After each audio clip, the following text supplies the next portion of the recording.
Buenos dias, amigos, amigas. Welcome back to my channel. At ngayon, ito meron akong liempo.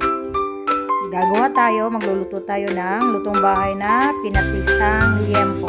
Ganda ng aking liempo nakuha. Yan, may tinidor tayo dito. Susuk-susukin natin bago natin siya i-marinate para manuot yung lasa ng marinate natin at malambot din siya pag naluto, pag naprito. Yan, ganyan lang. O yan, tapos na.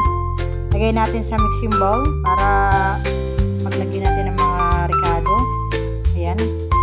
Ganda talaga. Bawang. Ganda ng kalamansi. Ayan. Mga 2 o 3 kalamansi ang ilagay. Lagyan natin yung patis. Siyempre, yan yung pinaka-main. Yung patis. Lagyan din natin siya ng seasoning soy sauce. Tapos, pepper.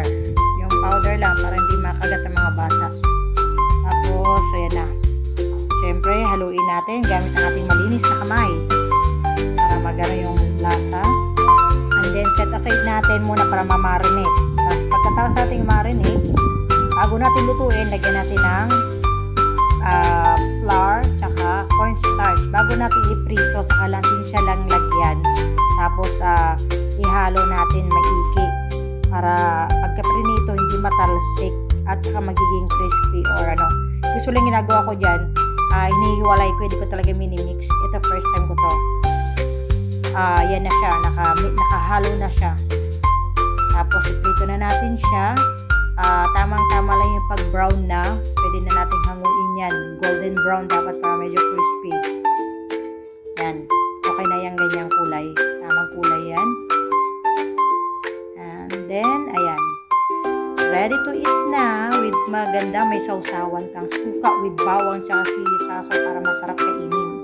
Tingnan natin ang ating tester. Gusto niya yan kasi crunchy. May pa-testing. Crunchy testing siya.